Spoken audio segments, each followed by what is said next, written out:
Bonjour et bienvenue dans Dimanche en politique. Les sites de vente en ligne n'en finissent pas de susciter des inquiétudes. Après la découverte de poupées pédopornographiques vendues par Chine, la France a déclenché des enquêtes. Mais face à la mondialisation du commerce, les contrôles de colis, voire les taxes sur les importations suffiront-ils? La priorité, évidemment, pour le moment, c'est de protéger les enfants, les jeunes. Un argument qu'on entend aussi à l'occasion des débats sur le budget. C'est l'un des arguments du gouvernement pour réduire la dette afin de ne pas leur faire payer les dettes aux générations futures. On va parler de tout ça avec notre invitée de Dimanche en politique, Sarah El Haïry. Bonjour. Bonjour. Vous êtes haute commissaire à l'enfance et vice-présidente du Modem. Les ventes en ligne, on va commencer par ça, qui ont explosé ces dernières années. Elles sont devenues la porte d'entrée à des produits interdits en France, mais qui arrivent à échapper au contrôle. 6 nouvelles plateformes de commerce en ligne dans le viseur du gouvernement. Amazon, eBay, Wish, Temu, Joom ou AliExpress. Dans le sillage de Chine, la répression des fraudes cible d'abord AliExpress et Joom, accusés de commercialiser aussi des poupées pédopornographiques. De leur côté, Wish, Temu, AliExpress et eBay vendent selon les autorités des armes, comme des machettes ou ces poings américains, encore en ligne sur un site. Le géant Amazon est lui aussi épinglé, cette fois pour non-respect de l'obligation de filtrer les images pornographiques aux mineurs. Le ministre du Commerce prévient toutes ces plateformes. Pour continuer à faire du commerce en France, elles doivent contrôler leur offre.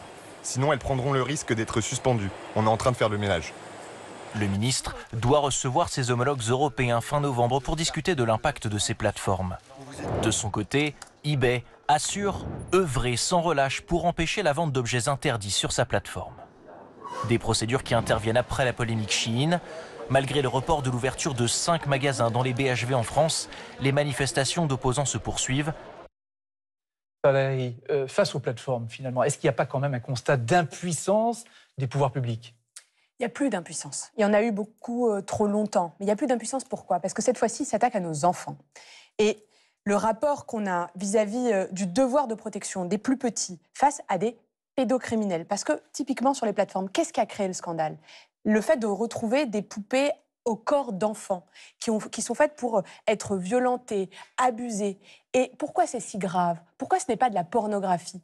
Parce que, malheureusement, une personne sur deux qui détient ces horreurs passe à l'acte, et passe à l'acte sur des enfants. Toutes les 3 minutes, dans notre pays, il y a un enfant qui va subir des sévices, et des sévices sexuels en particulier. Alors, vous avez demandé, Ils sont vous, complices. justement, à ce que tous ceux qui ont acheté ces poupées en France soient identifiés. Mais pour ça, il faut que les plateformes acceptent de transmettre les coordonnées de leurs clients. Vous pensez qu'elles vont le faire? Oui, elle commence à... La pression est extrêmement forte. Moi, ce que j'ai souhaité, c'est d'abord protéger les enfants. Et pour les protéger, il faut trouver ceux qui ont acheté ces poupées. Pourquoi? Parce que je le disais il y a à peine quelques instants, ils passent à l'acte pour 1 sur 2. Oui, mais est-ce que vous pensez que vous allez avoir gain de cause? Oui.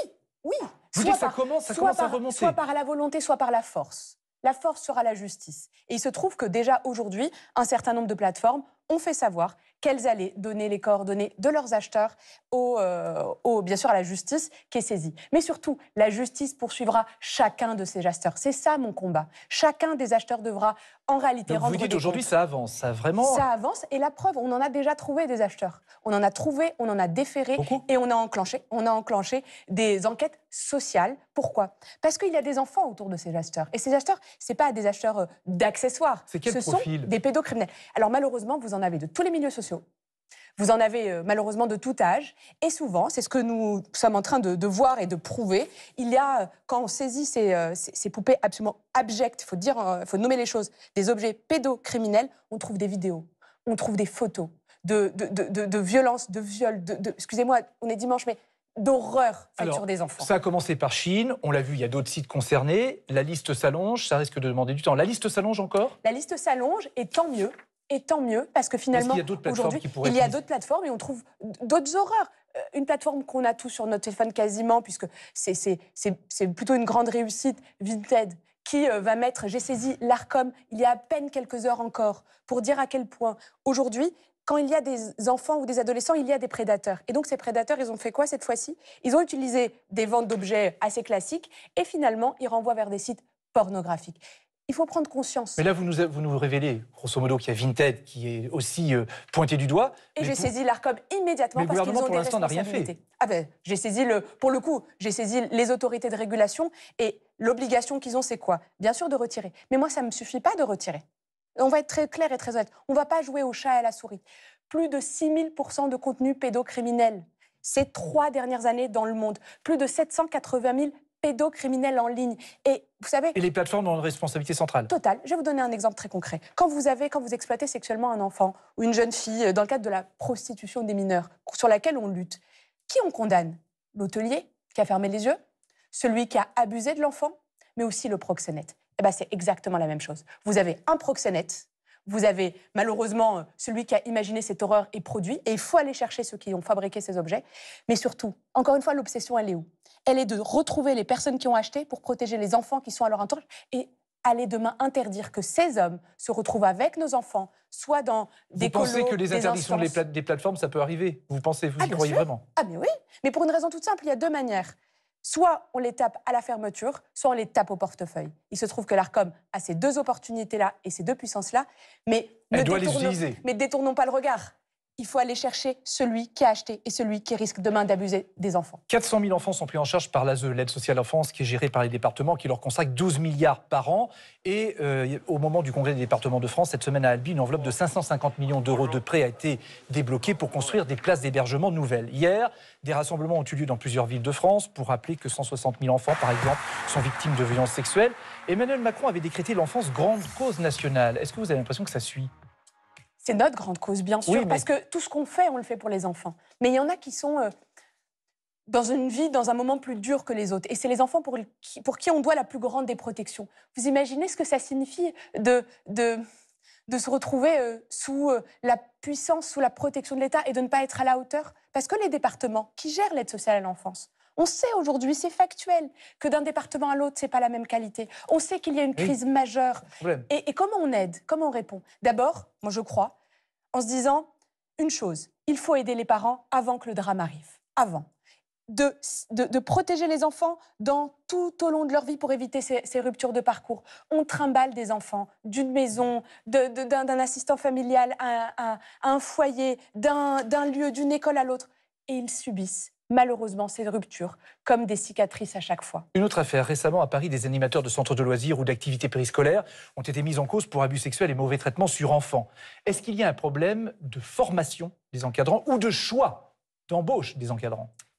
Il y a un enjeu de contrôle. Aujourd'hui, on ne contrôle pas suffisamment les hommes et les femmes qui sont auprès de nos enfants. Je me suis battue pour que le contrôle des antécédents judiciaires soit effectif. Depuis le 1er octobre, nous le généralisons sur toute la France. En moins de 300 000 contrôles, juste sur la petite enfance et sur la protection de l'enfance, on a trouvé plus de 2000 personnes condamnées avec des interdictions d'approcher des enfants, être salariés de structure. Voilà ce qui se passe. Mais comment ça se fait qu'ils arrivent à passer à travers les mailles du filet? Parce que là où on a des enfants, on a des prédateurs. Mais pourquoi ils passent à travers les mailles du filet? Mais parce qu'aujourd'hui, le contrôle de ces antécédents était encore trop lourd, trop complexe. Maintenant, c'est hyper simple. Quand vous êtes employeur, vous avez l'obligation de demander un certificat d'honorabilité. Ce certificat, il est demandé en ligne sur un site internet du gouvernement. Grâce à ce certificat, je suis capable et les équipes sont capables de contrôler ce qu'on appelle le B1, le B2, le B3 et surtout le FIJAIS, qui est le fichier des atteintes sexuelles et des violences. Et donc, on va permettre d'éloigner, de ne pas permettre à ces personnes de pouvoir s'approcher des enfants. Et surtout quand on en attrape. Eh bien, je réengage une procédure judiciaire et on refait un article 40 pour qu'ils soient doublement condamnés parce qu'ils n'ont pas respecté les interdictions. Mais pourquoi c'est pas fait? Pourquoi, encore une fois? Aujourd'hui, ça a pris un temps monstrueux. Et aujourd'hui, c'est fait, c'est là. On en a déjà enlevé plus de 2000. Ça va être généralisé et surtout, ça va être élargi. Élargi là où il y a des enfants en situation de handicap. Ils sont encore plus vulnérables parce que parfois, eh bien, ils ont plus de mal à dire, parce qu'ils sont plus en difficulté dans un certain nombre de structures. Puis je vais aller plus loin. Moi, même dans ma vie très personnelle, j'ai une nounou en plus du temps de crèche. Moi, je souhaite qu'on puisse l'élargir aux parents employeurs, qui puissent savoir, les gens qui interviennent chez eux, pour l'aide aux devoirs, pour parfois les cours de musique ou même simplement pour de la sortie d'école, qu'on puisse ne pas avoir des personnes qui n'ont rien à faire auprès de nos enfants. Je vous le dis. Ça va au-delà des professionnels, donc. Mais ce sont des professionnels, oui. Mais il faut aller au-delà et c'est pour ça que le contrôle aujourd'hui est fait aussi sur les bénévoles. Il y a 2 ans tout juste était créée l'association des victimes de Beth-Haram qui dénonçait les violences et abus sexuels commis par des prêtres ou des élèves dans cette école catholique. Depuis, la parole s'est libérée. Il y en a plein d'autres Beth-Haram malheureusement en France. Est-ce que vous avez l'impression que ça a vraiment libéré la parole ou que la loi du silence prévaut quand même la plupart du temps? Vous savez, les enfants ont toujours un peu parlé, mais on n'a pas voulu les entendre, on n'a pas voulu les écouter. On a fait comme si c'était trop gênant, comme si ils mentaient, comme si leurs paroles étaient excessives. Aujourd'hui, ce qui se passe avec l'enquête, d'abord ce qui s'est passé à l'Assemblée, ce qui s'est passé sur les différentes enquêtes qui sont lancées, les travaux de la Civis, de la SIAZ, et aujourd'hui également, grâce à ces collectifs, on entend plus. Il y a aussi de plus en plus de films qui saisissent l'opinion. Il y a quelques jours, j'ai diffusé au ministère, Didier, moi et les autres, des jeunes hommes qui parlent des horreurs qu'ils ont pu vivre, soit dans le cadre d'institutions, soit malheureusement à la maison. Vous savez qu'à l'époque, c'était François Bayrou qui était au cœur de l'enquête. Il avait dénoncé l'instrumentalisation de Betterham à des fins politiques. Vous le pensez, vous aussi, qu'il y a eu des instrumentalisations ou que c'était utile, au contraire? Moi, ce que je vois, c'est qu'il y a Betterham, il y a Riaumont, il y a Stanislas chez moi à Nantes, il y a Saint-Dominique de Neuilly, il y a la culture, il y a le cinéma. Est-ce que François Bayrou a été l'objet d'opérations politiques? Pour le coup, dans le cadre de cette commission d'enquête, il a apporté un certain nombre d'éléments. Mais moi, ce qui m'importe, et j'ai reçu le collectif pour le coup de Betterham, c'est que la parole de ces victimes nous serve demain à ne plus jamais vivre ça. François Bayrou n'a pas été, à vos yeux, victime d'un procès politique. Et nous allons. Et pour le coup, franchement, si on cherche les responsabilités individuelles, on détourne le regard sur la parole de ces victimes et le fait que ça se produise encore aujourd'hui. C'est pour ça que, moi, c'est le travail que je fais. Nous allons installer le Conseil des victimes, qui va être à la suite de la Civis, l'instance qui va nous permettre de s'appuyer sur la parole. Quand? Malheureusement, c'était déjà promis par François Bayrou. Pour le coup, c'est en cours. Ça arrivera. Donc il va bientôt être installé. Il sera bientôt installé. Nous travaillons d'abord avec les collectifs, les uns après les autres, parce que, vous savez, aujourd'hui, je vois encore des hommes qui ont vécu ça il y a plus de 40 ans et qui ont encore les larmes aux yeux. Ce Conseil des victimes leur permettra de s'exprimer. Et pas que, de nous aider demain à ce que ça ne se reproduise plus. Parce que le silence se brise. Donc ce Conseil des victimes, vous nous l'annoncez, va être créé. Exactement. Parce qu'il était attendu depuis très longtemps et annoncé. Mais comme François Bayrou n'est plus Premier ministre, on a dit, tiens, c'est peut-être abandonné. L'engagement que nous avons et le combat que je mène vis-à-vis pour le coup des victimes et contre ces pédocriminels, quels qu'ils soient et de quelle que soit l'époque, nous en avons besoin et c'est toujours, et ça restera d'actualité. Je parlais de François Bayrou, pas seulement par rapport à Betterham, mais aussi parce qu'il est président du MoDem, dont vous êtes la vice-présidente. On va accueillir Étienne Girard, directeur adjoint de la rédaction de l'Express, qui est avec nous aujourd'hui. Bonjour Étienne. Bonjour Francis, bonjour Sarah El Haïry. Avec une question, que devient François Bayrou? Mais absolument, on n'entend plus François Bayrou, président de votre parti, depuis sa démission forcée de Matignon. Pourquoi? Est-ce que c'est une stratégie? Alors, il se trouve que François Bayrou est toujours extrêmement engagé dans notre parti, bien sûr, à Pau, dans sa ville où il est maire aujourd'hui. Et on continue à travailler. Ce n'est pas parce qu'on ne s'exprime pas sur les plateaux et les chaînes nationales qu'on ne travaille pas. Au contraire, il est à la tâche. Oui, mais s'il parlait sur la politique nationale, ça pourrait avoir un impact fort en faveur, par exemple, de Sébastien Lecornu. Est-ce qu'il faut comprendre son silence comme une réserve, une distance vis-à-vis de son successeur? Mais absolument pas. Il faut pas rentrer dans des interprétations excessives. Aujourd'hui, je le vois au quotidien. On travaille à faire que ce budget avance avec nos parlementaires, avec les sénateurs aujourd'hui qui se saisissent après les députés. Je le vois travailler aussi sur notre travail municipal, territorial, pour faire que ce qui l'a permis, comme électrochoc, la compréhension de la gravité de notre dette et du devoir de protection des enfants, parce que c'est le premier à avoir dit que cette dette, elle pèse sur les épaules des enfants, et bien toujours le travail quotidien. Aujourd'hui, Sébastien Lecornu se maintient à Matignon grâce à l'indulgence du Parti socialiste. Pourquoi, à votre avis, est-ce qu'il est en train de réussir, pour l'heure, là où François Bayrou a fini par échouer? Vous savez, moi, François Bayrou est mon président de parti. Il n'a pas échoué, il a mis au débat une réalité, une gravité, la gravité de la dette et de la responsabilité que nous avons vis-à-vis des générations futures. Pourquoi Sébastien Lecornu, il arrive plus à faire passer les choses que lui?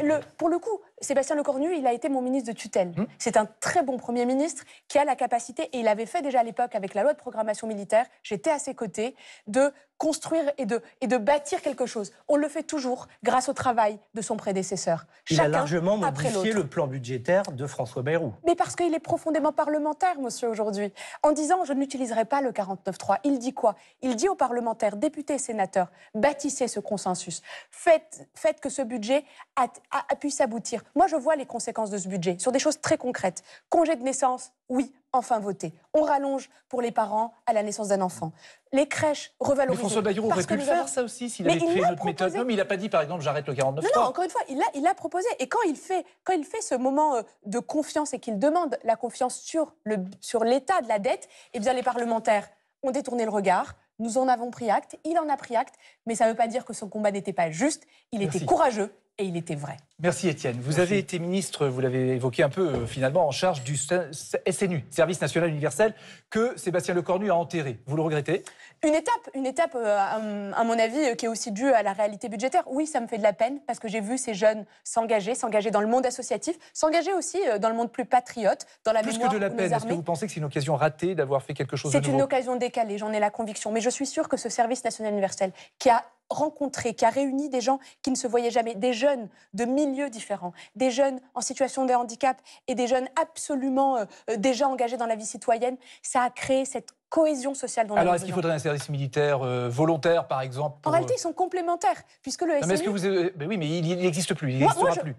Alors, Est-ce qu'il déjà, faut le remplacer par un service militaire universel ? pas le remplacer, il faut le compléter. Et aujourd'hui, le service national universel, oui, vit un moment retardé, c'est vrai, sa généralisation. Il aura rencontré plus de Abandonné, 300 faut 000 dire jeunes. abandonné. Moi, je crois fondamentalement que, sous ce nom ou sous un autre, notre pays a besoin d'engagement de sa jeunesse dès l'âge de 16 ans, qu'elle soit civique, citoyenne ou militaire. Et donc, le SNU, il y avait 3 phases, séjour de cohésion, patriote, mémoriel, d'engagement associatif, civique, ensuite engagement dans les assos et enfin un engagement long, service civique ou service militaire, volontaire. Aujourd'hui, ces 3 étapes sont nécessaires. Le séjour de cohésion subit malheureusement la réalité de notre budget. C'est dommage, ça me fait de la peine, c'est vrai. Mais j'ai vu ces jeunes, j'ai vu leurs encadrants, j'ai vu à quel point dans nos territoires, qu'on soit de gauche ou de droite, il a été soutenu. Alors plus que jamais, nous en avons besoin, c'est ce qu'on doit à notre jeunesse. Merci Sarah Léry d'avoir accepté notre invitation dans Dimanche en politique.